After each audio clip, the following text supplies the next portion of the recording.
A divisão celular vai ser o processo, então, onde uma célula, né, dá origem a duas células filhas com a mesma quantidade de cromossomos. Então, lembra que eu falei para vocês que as células somáticas, elas são 2N? Elas têm dois conjuntos cromossômicos. 2 cromossomos 1, 2, 2, 2, 3, 2, 4, 2, 5, assim por diante. Vem um cromossomo do pai e um cromossomo da mãe. Um cromossomo do pai e um cromossomo da mãe, né? Então, por isso que a gente tem 2 de cada um. Então, nós temos um conjunto 2N. Na mitose, ela continua dando origem às células 2N. Por quê? Lembra que eu falei para vocês, né, que cada cromossomo tem uma cromátide. Se eu duplico o cromossomo, cada cromossomo tem 2 cromátides. Na hora de eu separar, vai um para cada lado. Quanto que eu tinha no começo? 1. Quanto que eu vou ter depois? 1 para cada um, não é? Então, por isso que as células 2N continuam N depois da divisão celular, tá? Essa divisão, ela apresenta várias fases. E aí, gente, assim, ó. Não precisa ficar focando no nome agora, tá? Presta atenção, tenta entender, porque, assim, nome dentro da biologia, vocês vão ver que é um negócio complicado, tá? Então, primeira etapa da divisão celular, prófase, tá?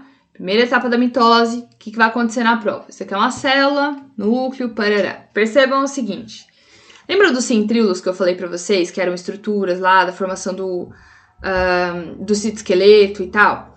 Os centríolos, nós temos um normalmente por célula, né? E aí a gente duplica isso pra fazer divisão celular, porque no final, se eu tenho um por célula, cada célula vai ter que ficar com um, eu tenho que ter 2, né? Senão não dá pra dividir. O que acontece nessa fase? Eu tenho a condensação dos cromossomos. Por quê? Porque antes dessa fase, o cromossomo não precisava estar organizadinho, bonitinho, naquele... Lembra lá do exemplo que eu sempre dou do novelo de lã? Ele não precisava estar organizado tão daquela forma. Ele poderia estar um pouquinho mais frouxo. Só que na hora de dividir, pode se embaralhar tudo. Então ele condensa bem, para ficar bem separadinho um do outro, para na hora de separar não ter esse tipo de problema. Então, condensação do cromossomo. O que mais que vai formar? Vai formar o fuso mitótico. O que é o fuso mitótico, gente? É como se fossem cabos de aço, tá? Assim, bem grosseiramente falando. Cabos de aço que vão grudar no cromossomo e puxar ele, tá? Então, o fuso, ele é formado pelos centríolos, né? Um centríolo vai para um lado, outro centríolo vai para o outro. E aí, eu tenho a desintegração do núcleo. Tá vendo que o núcleo desaparece? Aí você vai falar, mas...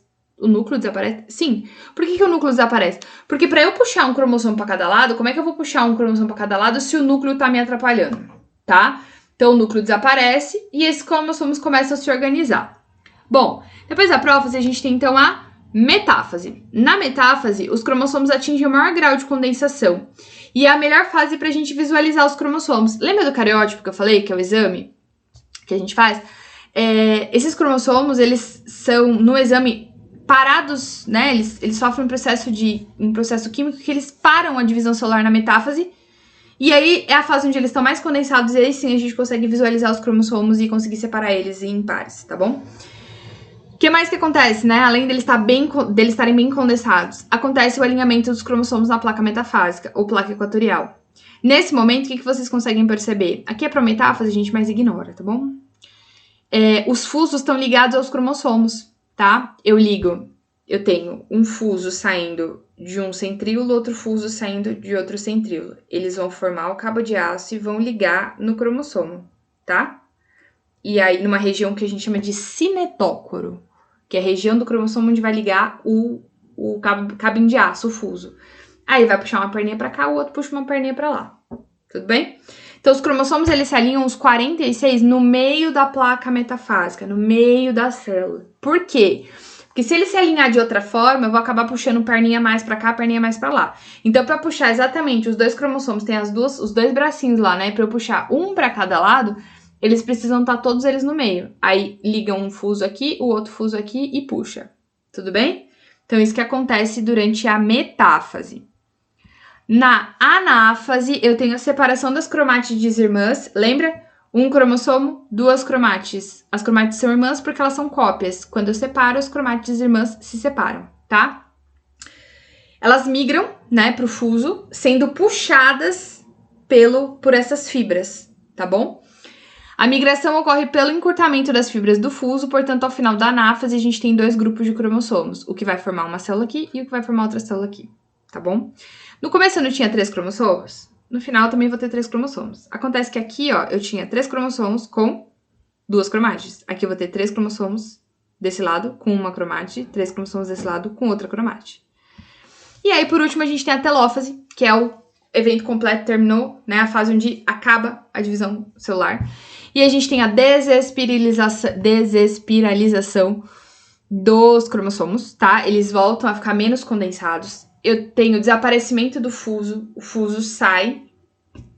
Eu tenho a reorganização da carioteca, ou seja, volta a membrana nuclear de novo. O reaparecimento do nucleolo, tá? Aqui, ó, tá vendo o nucleolo, que é aquela região onde é produzido o RNA. E a divisão completa do citoplasma, tá bom? A citocinese, ela envolve outras questões que não só esse simples rompimento do citoplasma, tá? Nas células animais, a gente forma uma espécie de cinturão, que é formado pelas próprias fibras do citoesqueleto. É como se estivesse estrangulando a célula no meio e dividindo ela em duas, tá? Forma-se, então, as duas células filhas, tá? A partir desse estrangulamento. Nas células vegetais, a gente não tem o estrangulamento, o processo é diferente, porque a gente tem parede celular, tá? Então, a divisão ocorre pela formação de uma estrutura chamada fragmoplasto, que surge na região equatorial da célula, ou seja, no meio. Sempre, gente, equador da célula, equador do planeta, sempre no meio, tá? Sempre no meio. O fragmoplasto se acumula em substâncias, tá? São substâncias acumuladas aqui, que aos poucos vão regenerando uma membrana e uma parede celular. E ao final eu tenho a separação das células, tá? Então acontece um pouquinho diferente numa célula e em outra. Além do tipo de citocinese, há outras diferenças na divisão celular da célula animal para vegetal, tá? Nas células animais, o fuso mitótico é formado por 3 tipos de fibras. A que se liga no cinetócoro, que é essa aqui, ó, tá vendo, ó? Que ela sai daqui e se liga no cinetócoro. As ásteres, né, que se irradiam para todas as direções, só que não chega a lugar nenhum. E essas dos polos aqui, que elas vão migrar, tá? E elas se cruzam uma fibra na outra lá em cima. Então, eu tenho esses 3 tipos de fusos sendo formados aí. Todos os fusos são provenientes dos centrosomos, que são regiões onde eu tenho o centríolos, tá? Por isso, na maioria da mitose da célula animal, é chamado de cêntrica, porque ela tem o centrosomo, e ela é astral, porque ela tem a presença de ásteres, que são essas fibras aqui, tá? Nas células vegetais, entretanto, não há presença de centríolos, tá? Então, a mitose ela é chamada de acêntrica e anastral, ou seja, não tem a formação de ásteres e nem do centrosomo. E nessas fibras, o fuso mitótico ele se forma a partir de uma região específica do citoplasma, sem uma estrutura visível responsável por isso, tá? Ou seja, não tem o centríolo, que é responsável pela formação do fuso de uma forma geral. E nas células procarióticas, como é que acontece? Então, as células procarióticas é mais fácil, tá? Porque a divisão celular da célula procariótica, a mitose da célula procariótica é a própria reprodução delas. Lembra da bipartição, que é a divisão das células em duas? Pois bem, exatamente isso. Então, as bactérias elas têm apenas um cromossomo e um filamento circular de DNA. Ele vai se duplicar, né? Então, vai formar 2 cromossomos à medida que a membrana começa a se dobrar para dentro. E aí, o citoplasma se separa completamente, formando as duas células diferentes, tá? Os procariotos, então, eles se dividem pelo processo chamado de bipartição, partir em 2. Ok, gente? Bom, eu sei que o conteúdo é meio denso, tá? Eu não quis avançar muito no tempo e reduzir um pouquinho da quantidade de slides, para que vocês, se precisar, possam voltar de novo e assistir novamente, tá bom? Antes da aula, se possível, eu faço os exercícios, tá? O 1 e o 2 da 79 e o 1 e 2 da 92. A partir de agora, bons estudos!